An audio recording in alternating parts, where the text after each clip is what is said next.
Love जिहाद को लेकर देश में लंबे वक्त से बहस छिड़ी हुई है। हिंदू संगठन कई बार आक्रामक रुख भी अपनाते हैं, लेकिन इस बीच संघ प्रमुख मोहन भागवत ने लव जिहाद को खत्म करने का अपना अलग फार्मूला बताया। भागवत ने कहा कि इसके लिए हमें अपने घर से ही अभियान चलाना होगा, बेटियों को सशक्त करना होगा।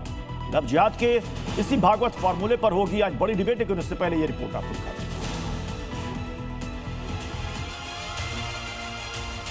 लव जिहाद पर भागवत मंत्र, बेटी को बनाओ सशक्त।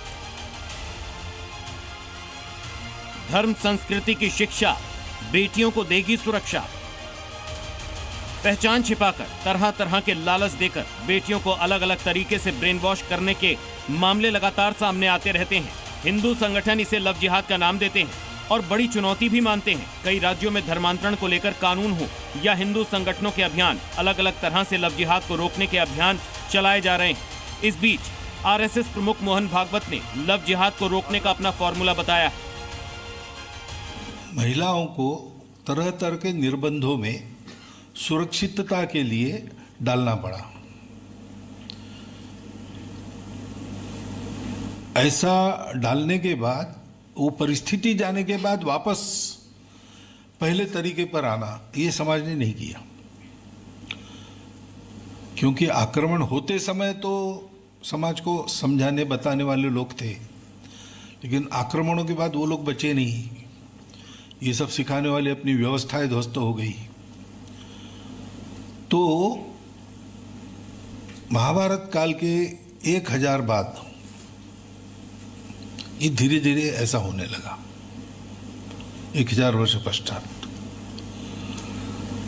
और उसके चलते जो हमारा अपना तरीका है वो अभी दिखता नहीं कहीं। मोहन भागवत के मुताबिक लव जिहाद से लड़ने के लिए महिलाओं को ही आगे आना होगा।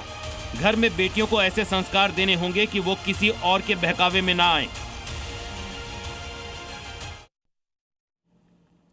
अपने मेहमानों से आपको मिलवा देते हैं। हमारे साथ हैं आचार्य विक्रमादित्य जय भगवान गोयल जी हैं, अध्यक्ष हैं AIUHF के। मुमताज आलम रिजवी हैं, इस्लामिक स्कॉलर हैं। मोहम्मद उस्मान हैं, मुस्लिम स्कॉलर हैं। जय भगवान गोयल जी, यानी कि संघ प्रमुख ने कहा है कि शुरुआत अपने घर से करो, यानी अब तक बच्चे क्या अपने माता पिता की बात नहीं मानते या माता पिता उनसे संवाद नहीं करते? जो परम आदरणीय मोहन भागवत जी ने कहा है वो बिल्कुल सही कहा है। हम प्रतिष्ठित देखते हैं जब कोई लव जिहाद का मैटर सामने आता है, उस लड़की का, उस बेटी का जो संबंध है वो परिवार से डिस्कनेक्ट करा दिया जाता है। रिश्तेदारों से, दोस्तों से, मित्रों से उसको बिल्कुल डिस्कनेक्ट कर दिया जाता है और फिर उसके ऊपर मनमाना व्यवहार होता है। और जो मनमाना व्यवहार होता है उसको लेकर के अपनी पीड़ा, अपना दुख, उसके साथ जो अन्याय हो रहा है वो किसी से शेयर नहीं कर पाती। और जब शेयर नहीं कर, उसके सुनने वाला कोई नहीं है, तो मनमाना व्यवहार करते हैं। पहले लव जिहाद में उसको फंसाते हैं और लव जिहाद में फंसाने के बाद कभी ब्रीफ केस में, कभी कहीं काट काट के टुकड़े टुकड़े करके लड़की को क्या हालात करते हैं, या उनको छोड़ देते हैं या उनको कहीं बैठा देते हैं। ये आए दिन किस्से होते हैं। मोहन भागवत जी ने कहा है कि हमें अपने परिवार में बैठ करके अपनी बहन बेटियों के साथ संवाद करना चाहिए। आज संवाद नहीं हो पा रहा, संवाद नहीं हो पा रहा, आप कह रहे हैं करना चाहिए। मोहम्मद उस्मान जी, तो क्या यही बात, यही फार्मूला, यही नसीहत फिर मुस्लिम समाज भी अपने बच्चों को देगा? बिल्कुल, मुस्लिम समाज तो इससे पहले से ही ये नसीहत देता है और उसकी नसीहत की जो बुनियाद है वो कुरान है और उस हदीस है। उन दोनों जगहों पर बहुत सख्त इस मामले में कवानीन है कि वो किसी भी परिस्थिति के साथ अपने संबंध बनाने की कोशिश करें। ये सब पूरा का पूरा कुरान में भी प्रतिबंधित है और हदीस में भी प्रतिबंधित है और इसके लिए कड़े सजाओं के प्रतिबंध हैं और उनके प्राविधान किए गए हैं।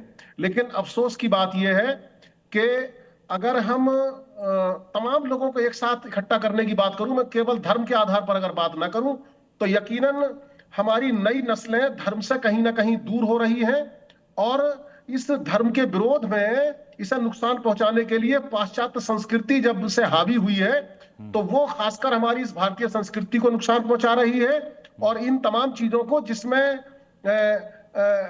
जो बच्चे गलत रास्ते पर चले जाते हैं, आचार्य इसको कहीं ना कहीं विक्रमादित्य बढ़ावा जी, देती है। मोहम्मद उस्मान साहब कह रहे हैं कि हमारे इस्लाम में तो बहुत पहले से ही है, बल्कि हम अपने बच्चों को समझाते हैं।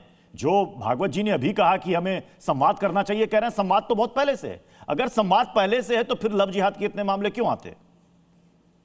पीयूष खन्ना जी बिल्कुल ठीक बोल रहे हैं मौलाना साहब। समझाते हैं कि अपने धर्म पे सजग रहो, अपने धर्म से बाहर मत निकलो, इस्लाम से बाहर जाने वाले की जो सजा होगी वो मौत की होगी, ये समझाते हैं ना, डराते हैं, दिखाते हैं।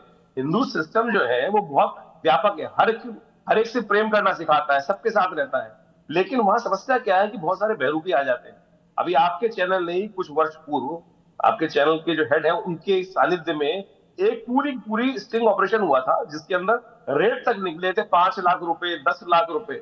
मैंने जी टीवी पर उसको बहुत अच्छे से देखा था। जी टीवी ने बहुत बढ़िया से स्टिंग किया था। कौन थे? मौलाना मदरसे से निकले हुए लोग, मौलाना लोग, जिस प्रकार से वो कह रहे थे कि जन्नत नसीब होने के लिए तुमको इस प्रकार से ब्राह्मण की बेटी, क्षत्रिय की बेटी, किस प्रकार से कौन कौन से रेट निकले थे, ये मदरसों से तो किया जा रहा है। ये जो तथाकथित तौर पर कुछ लोग जो नाम लेके चलते हैं, वो कौन लोग? वही लोग हैं कि जो ब्रेन वॉश, जो एक ऑर्गेनाइज वे में काम करते हैं।